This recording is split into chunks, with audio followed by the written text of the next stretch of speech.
शाम की फोर्सेस ने हथियार डाल दिए, बागी फोर्सेस होम सिटी में दाखिल, दमिश्क चंद कदम की दूरी पर, अगला टारगेट बशार अल असद। अस्सलाम वालेकुम नाज़रीन, आज के व्लॉग में शाम की ताज़ा तरीन और बिगड़ती हुई सूरत हाल आपके सामने रखेंगे। इस वक्त शाम की सूरत हाल जो है वो बेहतर नहीं है। इस वक्त नाज़रीन बागी फोर्सेस जो हैं वो आगे बढ़ना शुरू हो गई हैं और बागी फोर्सेस ने काफ़ी सारे इलाके जो है फतह कर ली हैं।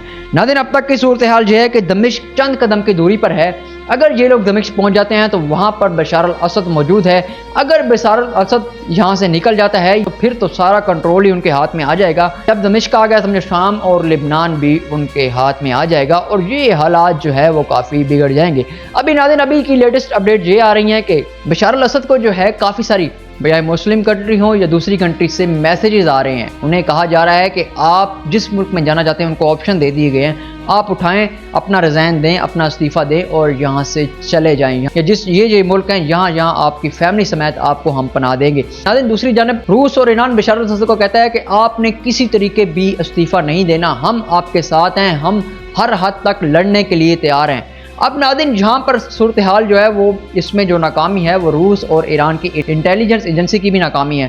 क्यों नाज़रीन पूरा ये जो प्लान बन रहा था ये काफ़ी टाइम से बन रहा था। शाम के फोर्सेस के लोग भी बीच में थे, शाम के अपने लोग भी बीच में मौजूद थे और लेकिन इंटेलिजेंस एजेंसी को ये जो पूरा ये प्लान बन रहा था इसका कुछ इल्म नहीं था, जिस वजह से अब तक की जो सूरत हाल है वो खासा ख़राब नज़र आ रही है।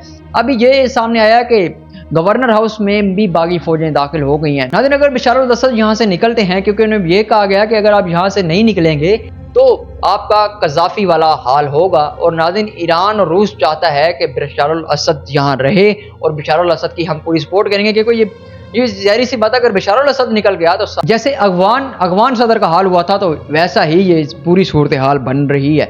नाज़रीन तालिबान जिस तरीके से बढ़ रहे थे उसी तरीके से इन्होंने भी ये स्ट्रेटजी अपनाई है और अभी जो है ये बागी फोर्सेस जो है वो बढ़ना शुरू हो गई हैं और अभी 205 किलोमीटर का फासला अगर इन्होंने ये बहुत कम फासला अगर ये तय कर लेते हैं तो बशार अल असद तक पहुंच जाएंगे। बशार अल असद को कहा गया कि अगर आप यहाँ से निकल जाते हैं आपको हम ऑप्शन दे रहे हैं तो ठीक है, अगर आप ना निकले तो आपका कज़ाफ़ी वाला हाल होगा।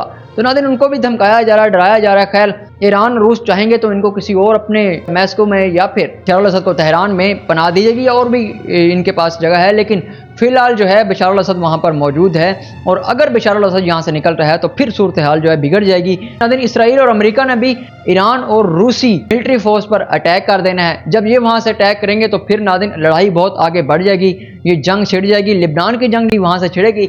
जब ये मामला नाज़रीन सारा हो जाएगा तो हमास को जो है वो जो सपोर्ट मिल रही थी लिबनान की तरफ से वो भी रुक जाएगी और जिसके बाद लिबनान भी इन बागियों के हाथ में आ जाएगा, शाम भी इनके हाथ में आ जाएगा। तो फिर नाज़रीन सूरत हाल खासा बिगड़ जाएगी और फिर रूस और ईरान के हाथ से ये इलाका भी चला जाएगा। ये थी अब तक की लेटेस्ट अपडेट। इससे मुताल्लिक जैसे ही लेटेस्ट अपडेट आती हैं लम्हा भलमा हम आपको आगाह करते रहेंगे। आपसे गुजारिश है हमारे फेसबुक पेज को फॉलो कर दीजिए, यूट्यूब चैनल को सब्सक्राइब कर दीजिए। मिलते हैं नेक्स्ट वीडियो में, तब तक के लिए अल्लाह हाफिज़।